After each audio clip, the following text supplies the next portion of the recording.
Board Member Dulgulon is going also to invite other mayors so that we will know what they have been doing in the respective areas. Thank you.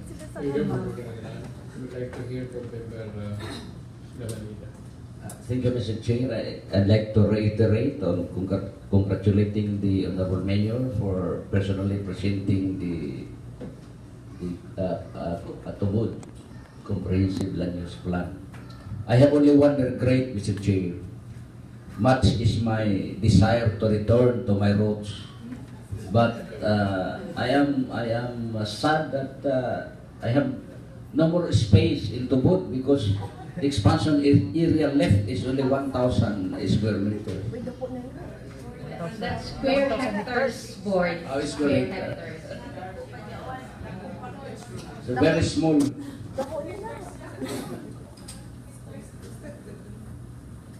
Yes, Board Member Castanza. Thank you very much, Mr. Chair. One question for Honorable Bergolon on the connection of the letter received from HLURB in connection with the group of Tubod. May we know for our information what that letter is? Mr. Chairman, answer. Before that, if you have some questions or clarifications on the presentation of Mayor Arcilia. No, We will tackle first any queries on the presentation of Mayor Arcilia. okay. How about from the other board members? Okay, Board Member Garcia. Good afternoon, Madam Mayor. Good afternoon. I'm just curious. How did you come up with this map? Did you have a GPS? Yes, ma'am. We're assisted by DENR. DNR? Yes. All of the maps that you see came from DENR mismo, from the land management up to the other agencies. And we've also had, for the GIS, we had assistance from NAMRIA themselves. Yes. So how much is the cost for this? Do you have any idea? I understand you have a grant from UNDP. Yes, ma'am. But the grant did not go to, there was no financial or money going to the municipality. Our participation was every time the LMDA will ask for our presence in a certain workshop, so we go there. So the only expense for the municipality was the traveling expense of all of the participants. Other than that, there was not. So it's the government, yes, national agencies who are doing. Yes, it's the national agencies. National agencies. I think I'm just not so clear because the LMDA, UNDP, or that we call BPP project, Biodiversity Plan Project, is a collaboration between the provincial government and through Lake Mainit Development Alliance. So I'm not so privy as to how much everything costs, but our commitment was every time, which is almost every month, that the DNR or the professors from UP, Dr. Sid and I will come here and ask for outputs. We are compelled to really give it to them. So before they come to Surigao, we make sure that all the data that they need is already at hand and ready for submission. Okay. Because, you know, I really find this very, how do you call it? Parang it can be replicated by the other municipalities, especially on the watershed and the protected area. No? Definitely, ma'am. In fact, ma'am, I'm proud to say that the output of Tubod, we are actually one of the first municipality to come up with a DRRR and biodiversity sensitive Clup. We were made the model of the HLURB National for them to change the framework and how the sort of a guidebook for the municipalities on how to create their Clup, because we kept on telling them that the Clup was so very hard to make that without the assistance of the World Bank and the UNDP, I'm pretty sure we wouldn't be able to do it ourselves.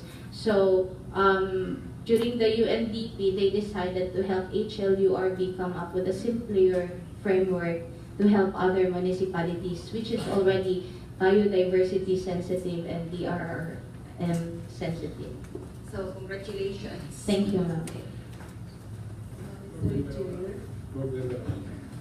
Sir Joinder, with that Board Member Alaan and Board Member Galanita, especially that I am a Tuburanon also, I would like to say that it is an operational plan.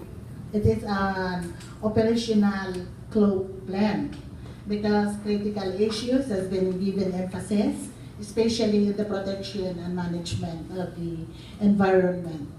And just I'd like to ask Mayor Chad Arcelias if the mining companies, especially Tubod is a mining area, if the two mining companies have given a copy to the Sangguniang Bayan or to your office their environmental protection program or their environmental protection plan.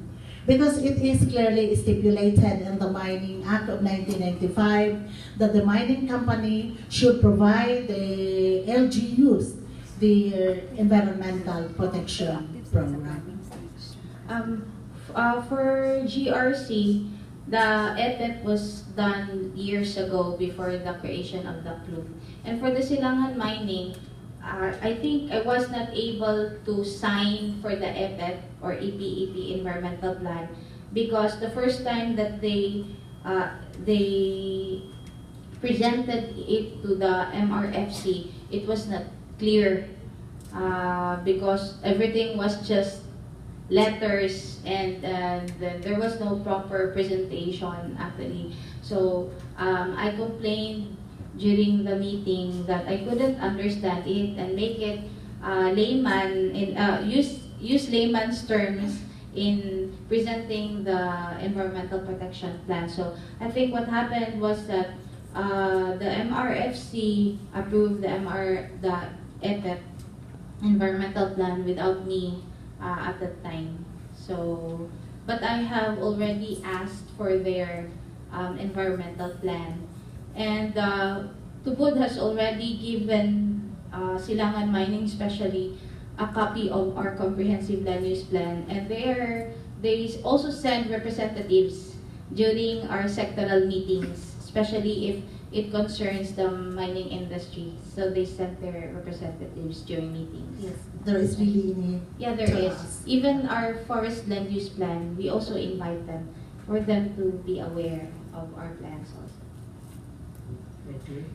You're through, but we're going to let us hear from Mayor Castells. Thank you, Mr. Chair. This time really for the mayor. Questions for the mayor. I'm just concerned of the number 5 decision, the big circle, and something to do with Watershed and the mining. I mean, I want to know the status of the LGU and the mining company regarding the Watershed area, the preservation of that number 5 thing. Yes. Okay.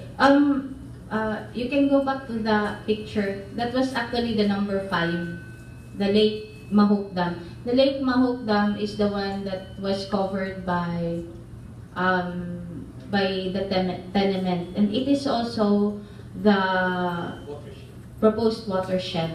Yes. From the very beginning, from the first scooping of the mining company, we have already asked Silangan Mining especially that we want to protect that area. And they already know that from the very beginning. And then the next scooping, we've already said it again, that there will be a conservation area and a watershed area, especially in Lake Mahok Dam. Even though it's A and D, there's still a public land on top of the mountain of Mount Maniayaw. It's an 80-hectare public land, but A and D. So, yeah, A and D. But nobody is, yeah, it's alienable, disposable, but it's a public land. It has its own declaration, and it can be given out actually. Of the 80, only 50, it has been slowly been given away. Of the 80, only 50 remains. It's a virgin forest. I can attest to that, or my sister can attest to that because she went there. It's really forest. They have very big vines and everything that you can see in a normal forest. And that's actually the first step that we want to do, is to reforest the area. Because if you cannot reforest the area, we will lose Lake Mahok Dam. If we lose the Lake Mahok Dam, Lake Mahok Dam is the headwater of Songkoy Spring. So we lose the Lake Mahok Dam, we lose the Songkoy Spring, we lose the agricultural water supply and the municipal water supply. And for the agricultural, there are four irrigation association who shares water from Songkoy Spring. So imagine the devastation that will come. How many hectares of irrigated rice fields is going to die? We will no longer be able to eat rice, but we can eat the gold that the mining can produce. So that is how crucial it is, Your Honor, for us. It is not only for us, but it is for the future of our children. And that is why we kept on asking the mining company that we need to conserve this. We need to protect this area. It will not be used in any other way, but it will be used for conservation. And what is existing now can remain, like how the houses that is found there, they can still remain, but we can still do a lot of conservation areas in the watershed area. Follow-up question, Mr. Chair.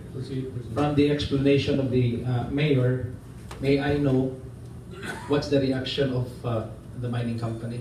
Well, I could name the Vice President, Mr. Francisco, who said that whatever the municipality will decide, they will support us all the way.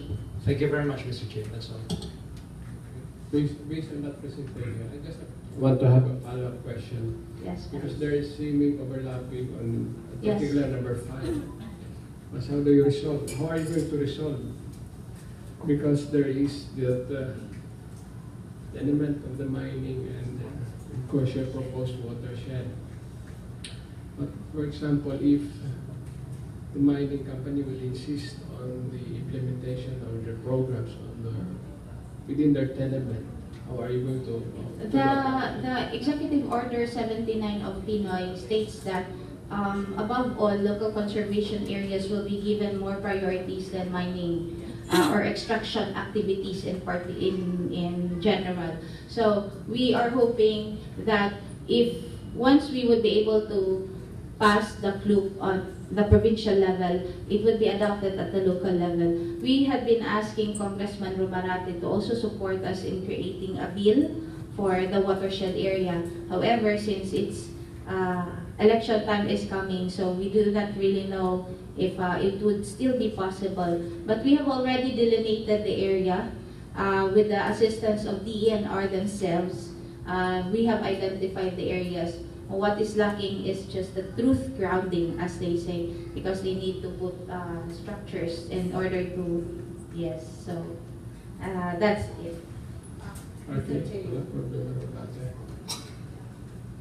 Mr. Chair, in addition to what Mayor Arcelias had explained to us, last Friday I attended the OLAP meeting. Among other things discussed was about these mining companies. If ever there are opposition, according to the secretary, there are oppositions really from the local government unit. We can request for the cancellation of the MPSA addressed to from the regional office, then Capricorn the national. That's what the secretary told us. I think there must be a national policy on matters like this. I think the national government should be consistent in the formulation of each policy, especially on the overlapping of these claims and tenural, of course. Anyway, any other questions or clarifications? Okay, Board Member Rojas. With that